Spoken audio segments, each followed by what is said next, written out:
Și sunt convins, dragii mei, că Duhul Sfânt v-a condus aici. Să fiți în fața noastră, îmbrăcați frumos, în alb.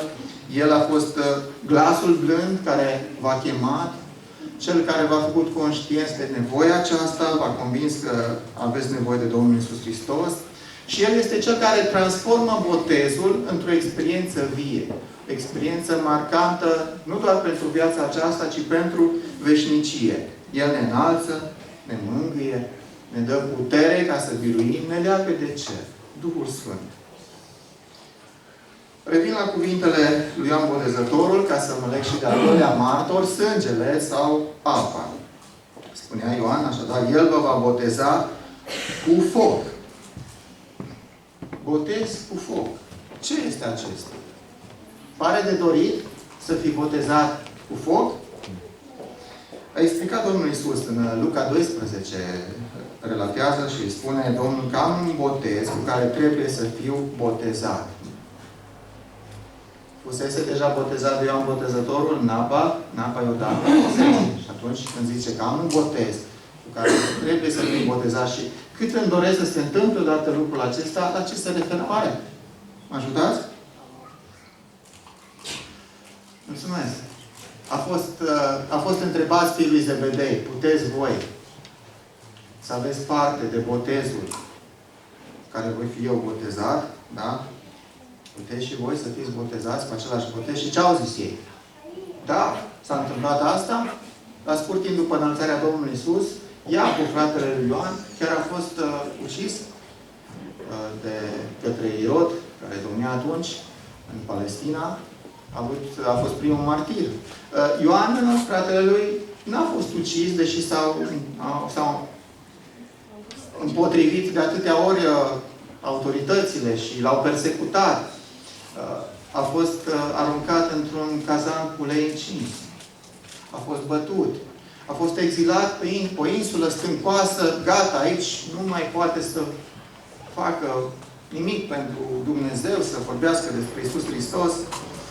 A fost un botez al suferinței. Și cu toții au îndurat bătăi, bajocuri, Domnul Iisus și unii din apostoli crucificarea. Botezul suferinței. Spune în cuvânt inspirat frumos din cartea Hristos, Lumina Lumii, Domnul Iisus a văzut starea de neajutorare a păcătosului. El a văzut puterea păcatului. Durerea și plânsul unei lumi blestemate s-au înfățișat înaintea sa. El a privit soarta ei amenințătoare și a luat hotărârea. El va salva, va mântui pe omul păcătos, coste aceasta oricât l-ar costa. El a acceptat botezul său cu sânge și prin el milioane de oameni sortiți pe irii pot câștiga viața veșnică.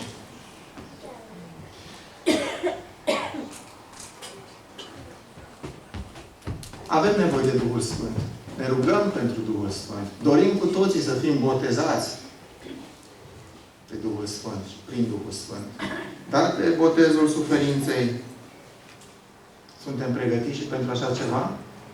Spunea Domnul că cei care îl aleg pe El vor avea și bajocură, persecuție, prigoană, vor suferi mulți martirași. Este un botez al suferinței. Dar botezul cu foc sau cu sânge înseamnă mai mult decât atât. Nu a reprezentat doar, sau nu e reprezentat doar de suferințele pentru adevăr, ci și de efectul salvator al sângelui Domnului Iisus Hristos. Și așa, aici vreau neapărat întreagă să vă amintesc câteva cuvinte din Sfânta Scriptură. Dar dacă umblăm în lumină, după cum El însuși este lumină, avem părtășie unii cu alții și sângele lui Iisus Hristos, Fiul lui Dumnezeu, ne curățește de orice păcat. În El avem răscumpărarea, prin sângele Lui, iertarea păcatelor. Scrie de asemenea Apostolul Pavel. Și tot el zice, ci v-ați apropiat de Iisus, mijlocitorul legământului celui nou și de sângele stropirii, care vorbește mai bine decât sângele lui Abel. Jertfa Domnului Iisus Hristos ne arată și strigă. Dumnezeu este iubire. Vrea să fim salvați. Vrea să fim cu El din nou pentru veșnicie în cer. Apa. Să începem să vorbim despre apă cu o mică explicație din comentariile bisericii noastre. Spune așa. Iisus a venit cu apă. adică prin botez, și cu sânge, adică prin răstignire. Aceste două evenimente au fost pietrele de hotar ale lucrării sale răscumpărătoare și l-au identificat ca Fiul lui Dumnezeu care mântuiește. Cei care cred în divinitatea Lui nu pot să ignore niciunul din evenimentele acestea. Și a început lucrarea cu apă și a terminat-o cu sânge sau cu foc. Când Nicodim s-a arătat confuz cu privire la experiența mântuirii, a nașterii din nou, așa cum a menționat Domnul Iisus Hristos în acea convorbire nocturnă, Mântuitorul i-a explicat cu răbdare. Adevărat îți spun că dacă un om nu se naște cum? Din apă și din Duh, nu poate vedea Împărăția lui Dumnezeu. Nașterea din nou din apă. Naștere din Duh. Prima este o expresie exterioară, da? Nașterea din apă. Și nașterea din nou, din Duh, este o experiență interioară. Cum știm lucrarea Duhului Sfânt? Că suntem martori ai nașterii din apă. S-a vorbit pe o înmormântare, o înviere, o viață nouă. Dar experiența nașterii din Duh se simte în interiorul vostru, al nostru, prin viața pe care o trăim, prin faptul că suntem schimbați. Este o adevărată transformare a firii. Alegem să fim despărțiți de firea omenească, de lumea care este vrăjmașă sau împotriva lui Dumnezeu și intrăm în bucuria, în familia, în societatea cerului. Duhul Sfânt face transformarea aceasta în viețile noastre. Dacă nu are loc această lucrare interioară, lăuntrică a Duhului Sfânt, botezul cu apă nici măcar nu este o spălare, că nu poți să spui gata, m-am spălat. Este o udare, ceva prea puțin. Totuși, este o experiență necesară pentru orice ființă omenească ce ajunge la o anumită înțelegere a lucrurilor spirituale. Poate un tânăr, chiar din fragedă tinerețe, să aleagă lucrul acesta când a ajuns la o astfel de înțelegere. Poate și un om mai târziu, care până atunci n-a înțeles, n-a fost convins, n-a cunoscut vestea aceasta. Nu este târziu, nici mai la o vârstă înaintată, dar este o binecuvântare să intri în apă botezului cât mai devreme. Acestea trei mărturisesc pe pământ. Mărturisesc în viața bisericii, în viața celor răscumpărați de Domnul Iisus Hristos. Și anume, sângele iertător și curățitor de toate păcatele, apoi apa care îl va înghiți și îl va înmormânta pe omul cel vechi, simbolizând spălarea spirituală, și Duhul Sfânt, care are inițiativa, care produce experiența înnoirii lăuntrice. Dragi candidați, voi astăzi intrați în apa de botez, dar mai mult decât atât, intrați în marea familie a lui Dumnezeu. Să ajute Domnul să nu uitați niciodată ziua aceasta și să fie într-adevăr o zi decisivă. Prin botez vă alăturați milioanelor de credincioși care de-a lungul veacurilor au ales să coboare în apă pentru a arăta că ei vor să fie de partea lui Dumnezeu. Orice s-ar întâmpla. Nu uitați, Dumnezeu vă cheamă nu doar ca să fiți mântuiți, îndeplinind ceea ce trebuie îndeplinit în aceasta, ci să fiți și martori. Și voi, și noi ceilalți. Sângele ne dă iertare. Acceptați-l. Credeți. Trăiți eliberați de povara vinei, indiferent cum ați trăit viața până acum. Apa vă dă un nou început. Îmbrățișați acest început. Trăiți o viață diferită. Duhul vă dă puterea. Rugați-vă pentru această putere. Nu-L întristați pe Duhul Sfânt și lăsați-l să facă mai departe lucrarea în voi, să vă călăuzească clipă de clipă. Pentru că este doar un nou început, dar nu este suficient. Vrem ca în fiecare zi să creștem prin Duhul Sfânt, prin puterea Domnului nostru Iisus Hristos. În auzul bisericii, care este gata să vă primească, nerăbdătoare, să vă primească în rândurile sale, voi urmează să vă exprimați convingerile cu privire la adevărul Sfintelor Scripturi, răspunzând la niște întrebări care vor fi spuse înaintea tuturor, fie ca Domnul să vă călăuzească în lupta vieții pe care o aveți pe acest pământ, în umblarea cu El și, mai mult decât atât, în Împărăția veșnică a lui Dumnezeu. Amin. Amin. Înainte ca să ascultăm mărturia lor, prin ceea ce va însemna câteva întrebări la care vor răspunde. Vreau să-i prezint. Îmi place să fac lucrul acesta. Nu-i cunoaștem bine, nici eu nu-i cunosc foarte bine, că și eu sunt mai la început, dar câteva lucruri vreau să știm despre ei. Încep cu sora noastră, Giurgiu Camelia Simona. Nu puteți și ridica atunci când vă prezint și rămâneți în picioare, pentru că urmează și întrebările. A copilărit în localitatea Cliciova, comuna Petrausen, așadar aproape de Lucoș. A avut legături încă în tinerețe cu Lucoșul, aici a făcut liceul și colegiul de asistent medical generalist. Născută la sfârșitul lunii martie, provine dintr-o familie cu 3 frați, ea fiind al doilea copil. Și ne bucurăm că o parte din familie este astăzi aici pe dumneata. Să fie binecuvântat și ei și să fie alături de dumneata în veșnicie. De mai bine de 20 de ani locuiește în Lugoș. Sora Camelia iubește florile. Ce nume are decât nume de floare, nu? Dacă iubește florile. Dar mai mult decât florile, îl iubește pe Dumnezeu. Băiatul de 19 ani, de asemenea, îl iubește mult. Îi plac cai, natura, liniștea, aerul curat de munte și leoparzi. O să vă plimbați și cu leoparzii în Împărăția Cerului. Ori de câte ori are ocazia, îi face plăcere să ajute oamenii.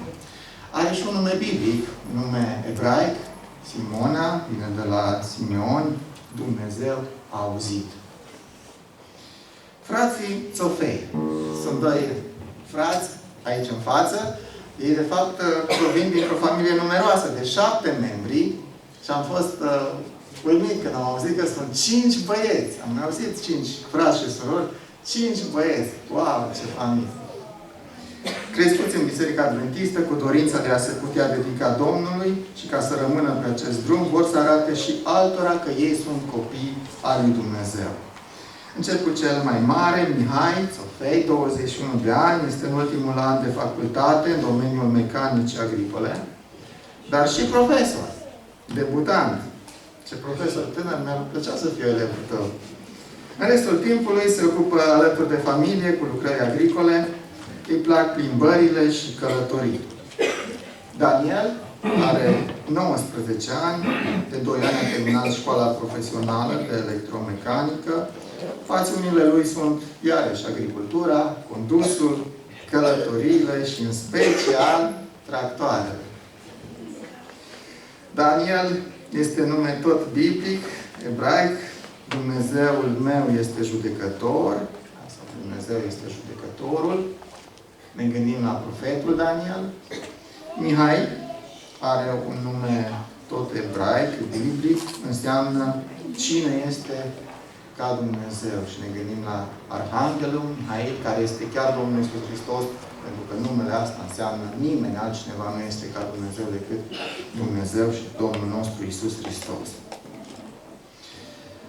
Vreau să vă spun că examinarea celor 3 a fost în fața comitetelor bisericii. Am avut și un vot atunci, dar acum așa obișnuim noi, ca înainte să ne rugăm și să facem actul acesta al botezului, să ascultăm și mărturia lor publică. Așadar, veți avea câteva întrebări la care răspundeți în glas. Nu pe rând, toți deodată, când sunteți de acord. Spuneți da dacă sunteți de acord, dacă nu sunteți de acord, spuneți cu curaj și tare nu. Credeți că există un singur Dumnezeu, Tatăl, Fiul și Duhul Sfânt, o unitate de 3 persoane eterne? Da. Credeți că Biblia este cuvântul inspirat al lui Dumnezeu, singura normă pentru credința și conduita creștinului? Vă angajați să petreceți în mod regulat timp în rugăciune și studierea Bibliei? Da. Să vă ajute Domnul. Acceptați moartea Domnului Iisus la Golgota ca jertfă de ispășire pentru păcatele voastre și pe El, Iisus Hristos, ca Domn și Mântuitor personal? Da. Acceptați cele 10 porunci ca fiind o transcriere a caracterului lui Dumnezeu și o descoperire a voinței sale prin puterea Domnului Hristos care trăiește în voi. Vreți să împliniți legea aceasta, inclusiv porunca a 4-a, care cere păzirea zilei a 7-a săptămânii ca sabat al Domnului și memorial al creației? Da. Așteptați apropiata revenirea Domnului Iisus Și în timp ce vă pregătiți pentru aceasta, doriți să dați mărturie despre mântuirea sa, ca și alții să fie gata pentru glorioasa Lui revenire? Da. Ne bucurăm! Credeți în organizația Bisericii Adventiste? Vă propune să vă închinați lui Dumnezeu și să sprijiniți Biserica prin zecimile și darurile voastre, prin eforturile și influența voastră? Da. Acceptați învățătura Noului Testament cu privire la botezul prin scufundare și doriți să fiți botezați ca o exprimare publică a credinței voastre în Domnul Hristos și în iertarea păcatelor de către El? Da. Și ultima. Credeți că Biserica Adventistă de ziua 7-a este Biserica rămășiței din profeția biblică și doriți să deveniți membri acestei comunități locale sau acestor comunități locale a Bisericii Mondiale? Da. Ați auzit mărturia lor publică, acum mă adresez membrilor Bisericii din Lugoj și Bisericii Adventiste din Țipar. Vă invit ca cei care sunteți de acord ca la recomandarea comitetului de a fi primiți în rândurile bisericilor noastre prin botez și auzind și mărturia lor, sunteți de acord ca să trecem la botezul prin scufundare în această apă pregătită? Ridicați mâna, vă rog. Mulțumesc. Cei care sunteți împotrivă, care nu sunteți de acord, ridicați mâna. 1? Sau mai mulți care nu se văd, cu siguranță sunt împotrivă, da? Dar Dumnezeu este mai tare și se bucură și ne ajută ca să facem și lucrarea aceasta. Pentru momentele următoare ne vom preda într-o rugăciune Domnului, apoi vor fi câteva clipe de pauză în care eu voi merge să mă schimb. Vă invit întreaga biserică să ne ridicăm pentru rugăciune, iar noi vom îngenunchi.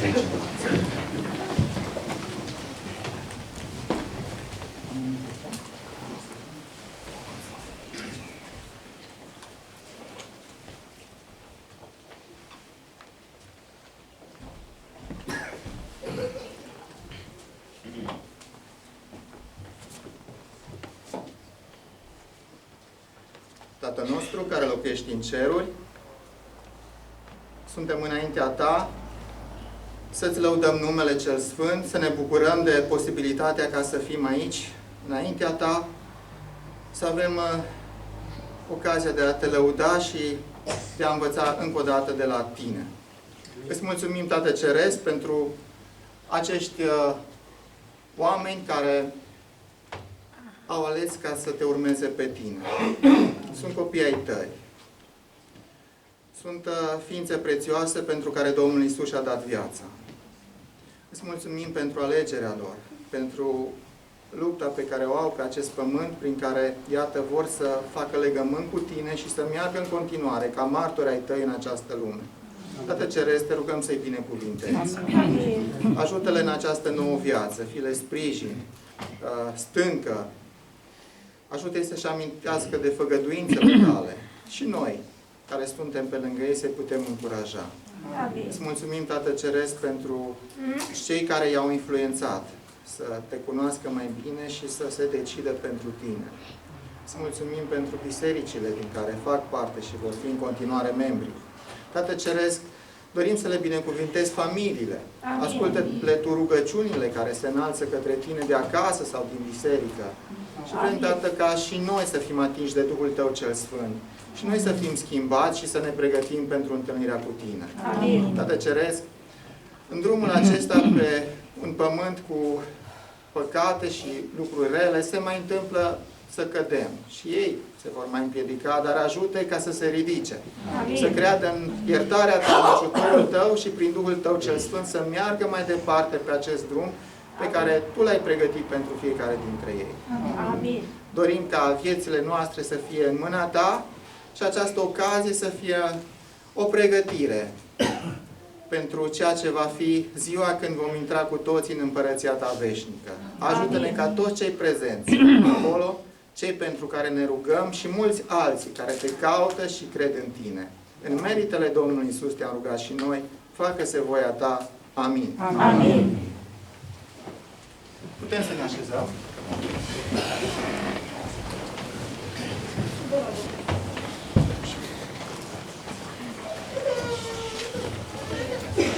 Acum să facem o mică repetiție și am să rog pe cei de la tehnic să pregătească imnul 204. Avem nevoie de ajutorul dumneavoastră a tuturor.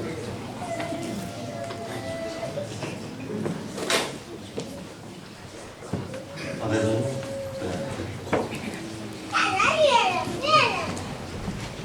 Mulțumim. Mai aveți energie?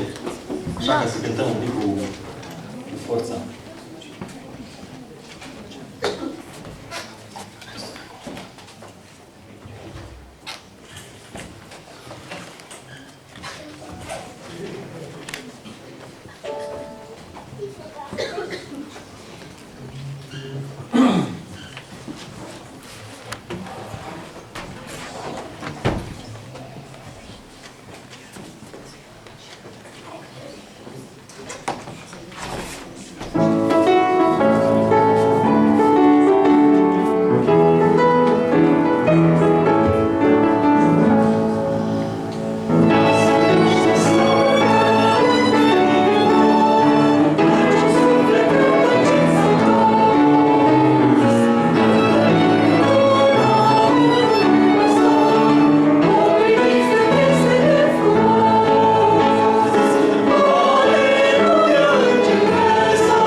Ați cântat foarte bine, dar asta pentru că v-am ajutat.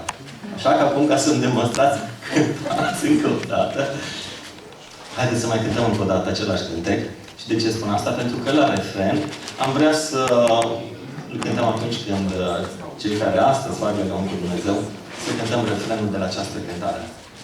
Cu toți împreună și cu multă energie. Mai aveți?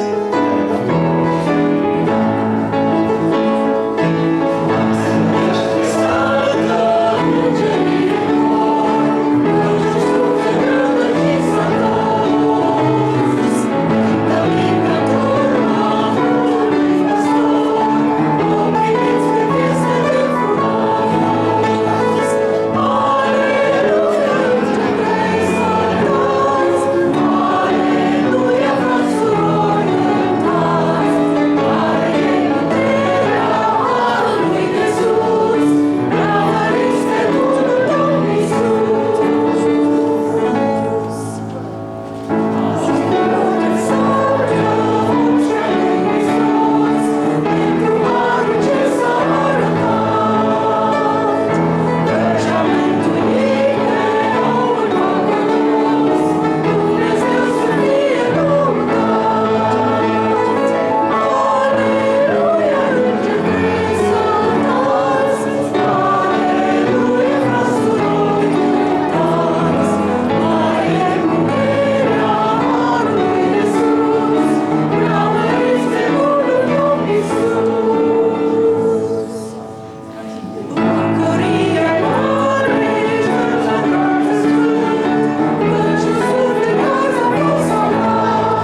înghesuie.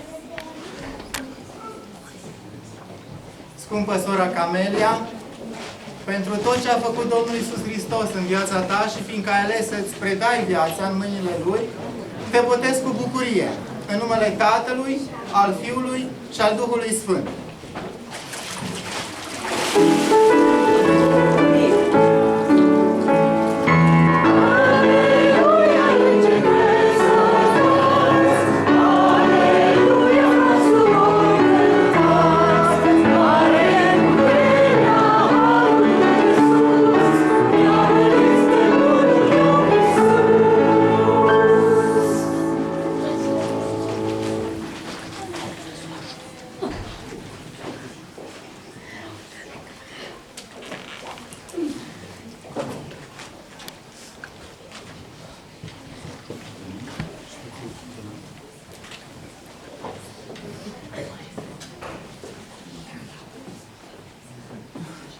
Dragul meu frate Mihai, pentru tot ce a făcut Domnul Iisus în viața ta și fiindcă ai ales să-ți predai viața în mâinile Lui, te botez cu bucurie, în numele Tatălui, al Fiului și al Duhului Sfânt.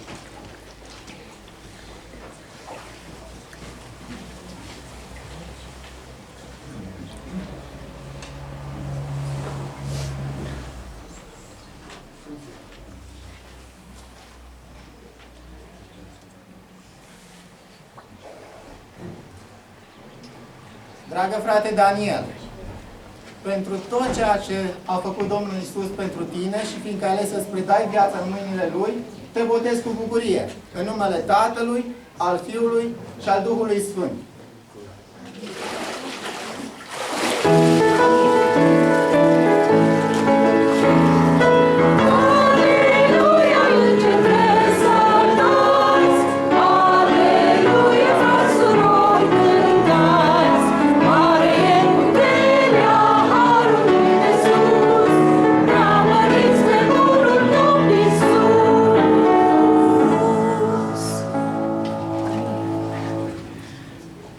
Dragii mei, a fost un program frumos.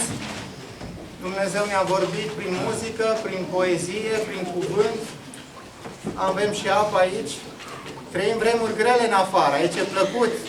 Parcă n-am vrea să ne întoarcem la activitățile noastre de zi cu zi, cu greutăți, cu frământări. Aici e plăcut. Iar în cerul e și mai plăcut. Vă invit, dacă am amânat până acum decizia ca să facem legământ prin botez, să reconsiderăm lucrul acesta. Vrem să fim în ceruri. Îl iubim pe Dumnezeu. Nu mai așteptăm. Ocaziile vin și vor mai fi. Vă rog să vă lăsați conduși de Duhul Sfânt. El să vă motiveze și să acceptați chemarea de a fi parte din familia asta. De a fi cu Domnul Iisus Hristos și pe acest pământ, prin legământ și în veșnicie. Trecând pe grele. Au fost ocazii când nu se puteau face botezul. Când înainte nu se grăbea nimeni la botez, că nu știa ce urmează. Nu știm cum vor fi vremurile. Dar știm un lucru, Domnul Iisus vine curând.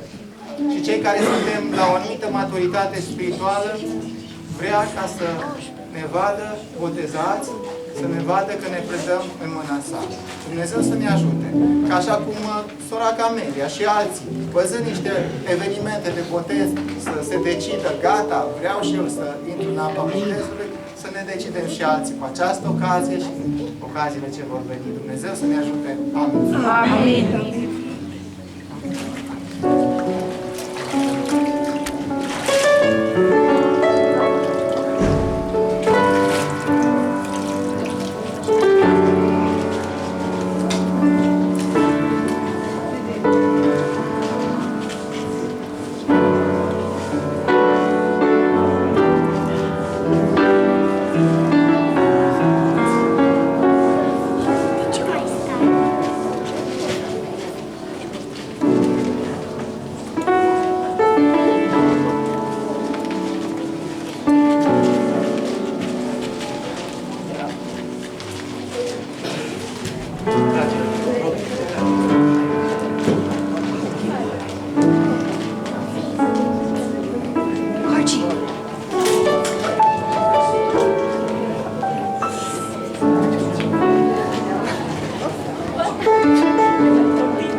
Ultimată vală. Ultimată vală.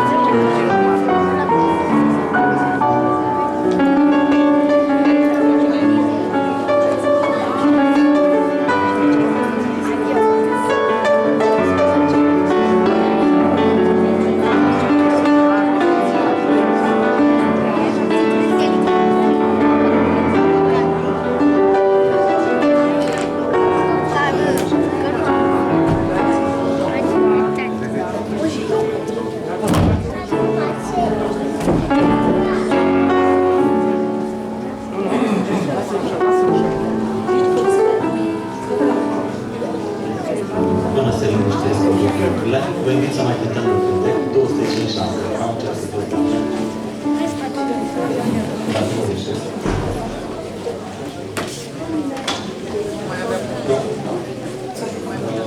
Căutați, 300.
Mai vă propun cântec.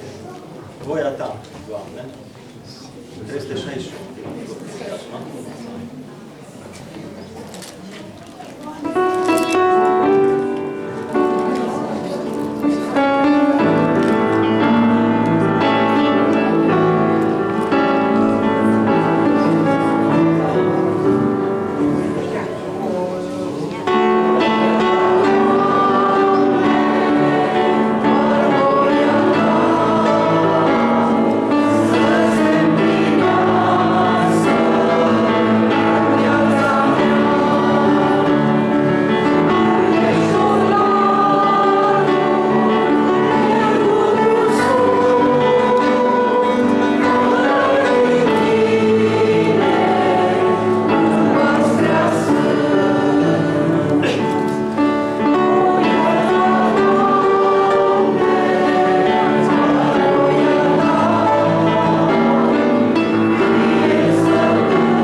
362, o propunere. Tată, azi te rugăm.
Urmează de asemenea un moment solemn, un moment important. Înainte ca să intrăm în acest moment, vreau să vă spun ce se întâmplă. Vom face primirea în biserică pentru toți cei trei, că avem și Luborul și Tipare aici.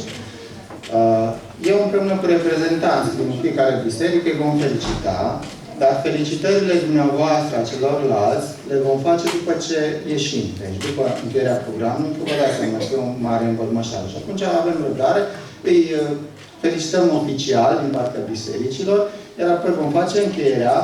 Ei vor găsi un loc, poate chiar cum să iese din biserică, de pe hol, ca să fie spațiu apoi liber și acolo vor primi felicitările dumneavoastră și vom vedea ce se mai întâmplă în urma anunțurilor pe care le ascultăm.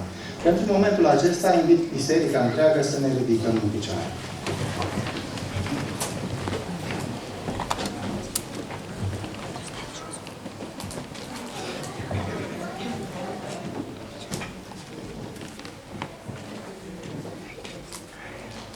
Dragă sora Camelia, ca pastor al Evangheliei îți întind mâna dreaptă și îi spun bine ai venit în rândurile Bisericii Adventiste de ziua 7-a, în familia lui Dumnezeu.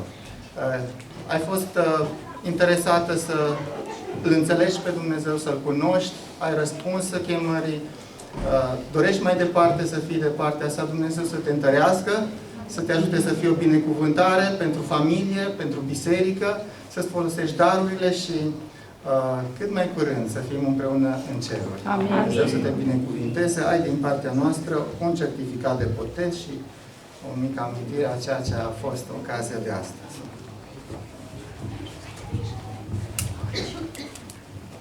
Frate Daniel, ca pastor al Evangheliei, îți întind mâna dreaptă și spun: bine ai venit în rândurile bisericii acesteia, să fii membru al Bisericii Adventiste din Țipani. Încă din tinerețe l-ai ales pe Dumnezeu, ai auzit că va fi aici un botez, ai răspuns acestei chemări și ai dorit să faci legământ cu El. Dumnezeu să-ți ajute să crești în credință, să-L cunoști tot mai bine, să-ți folosești darurile spre slavă lui Dumnezeu și zi de zi să fie o bucurie pentru familie, pentru cei din biserică, pentru prieteni și cei care sunt în jurul tău. Dumnezeu să te ajute. Amin. Amin.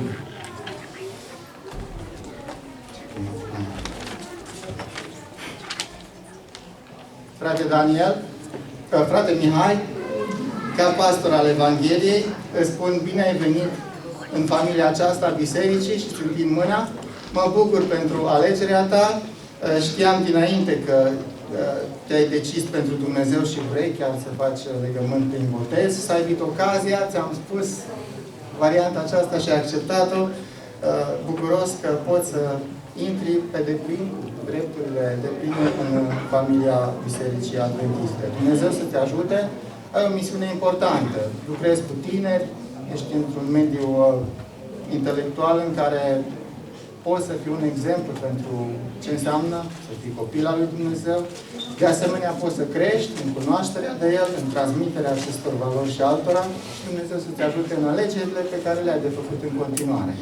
Amin. Amin. Ocupăm loc.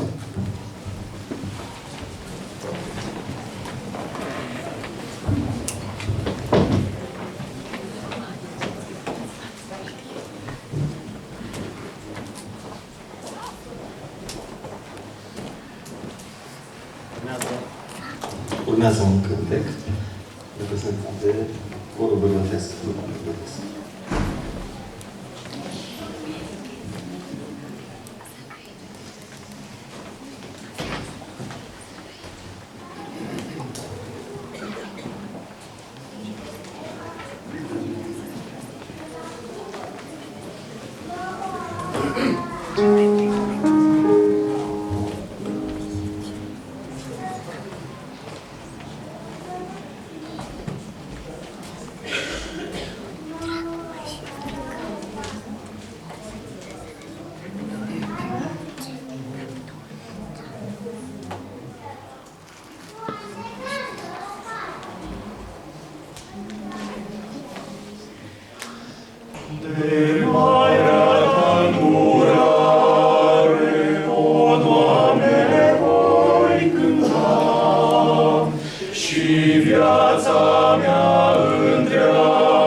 pacea ta în veci fi lăudat.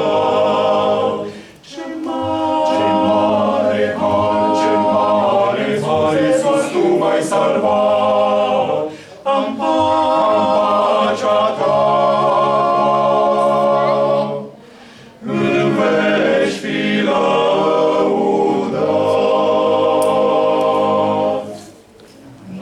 Amin.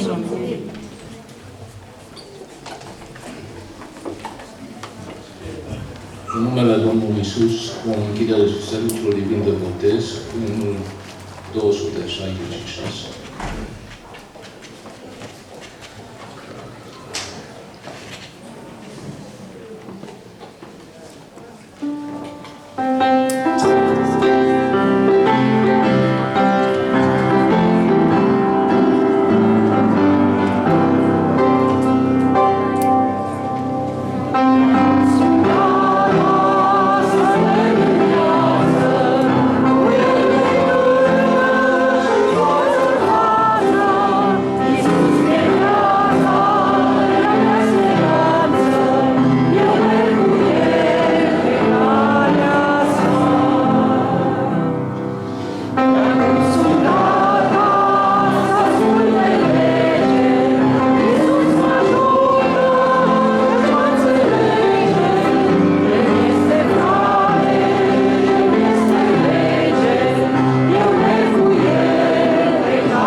Tatăl nostru care ești în ceruri, cu inimile pline de bucurie, venim înaintea Ta să-ți mulțumim pentru această frumoasă zi de sabat. Amen. Îți mulțumim pentru că ne-ai făcut parte la această ocazie deosebită în care sufletele aceștia și-au predat viața Ție. Amen. Te rugăm ca Tu să le binecuvintezi și să pecetluiești această decizie a lor cu prezența Duhului Tău cel Sfânt în viața lor. Amen. De asemenea, te rog să privești și la noi, la cei care, privind la ceea ce s-a întâmplat și impresionați de cuvântul Tău, dorim să ne reînnoim legământul cu Tine. Amen. Te rugăm să fii prezent și în viața noastră. Amen. Și dorim ca, ieșind pe porțile acestei biserici, în lumea care ne înconjoară, să ne dai puterea să trăim curat și să fim martori ai Tăi. Amen. Îți mulțumim pentru tot ce s-a întâmplat aici, pentru fiecare poezie, pentru fiecare cântare, pentru cuvântul pe care l-am ascultat. Și îți mulțumim că te-am descoperit din nou ca un Dumnezeu al dragostei, un Dumnezeu care ți-ai dovedit această dragoste prin jertfa Domnului Iisus Hristos la cruce. Amen. Îți mulțumim pentru că mereu faci apel la inimile noastre pentru a ne întoarce cu totul către Tine. Îți mulțumim pentru răbdarea pe care o ai și pentru că ne aștepți pe fiecare să ne întoarcem la Tine. Amen. De aceea te rugăm, rămâi prezent în viața noastră, călăuzește-ne, condutul gândurile noastre, condutul viața noastră și dorim ca tot ce facem să fie trăit după voia Ta și să fie făcut pentru slava numelui Tău. Amen. În continuarea acestui sabat dorim să rămâi alături de noi, să fii învățătorul nostru și dorim ca inimile noastre și gândurile noastre să fie în continuare impresionate de învățăturile Tale. Amen. Slăvit să-ți fie numele pentru tot ce faci pentru noi, de acum și până în veșnicii. Amin. Amen.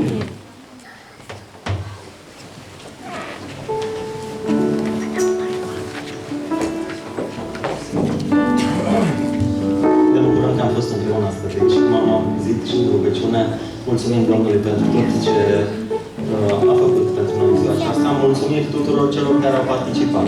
Domnul să vă binecuvânteze, să vă răsplătească. Mulțumim celor ce s-au implicat într-un fel sau altul în acest program.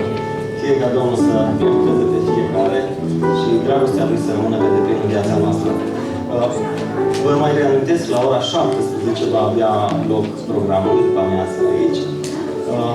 Iar în continuare, urmează o masă de părtășie la care suntem invitați cu toții și ne-am bucurat să rămânem împreună în curtea de aici, din spate, este pregătit, sunt pregătite bucatele și dincolo de masa aceasta să privim cu nădejde la masa pe care a pregătit-o Domnul pentru fiecare dintre noi în cer și fiecare, niciunul dintre noi să nu lipsească de acolo. Amin.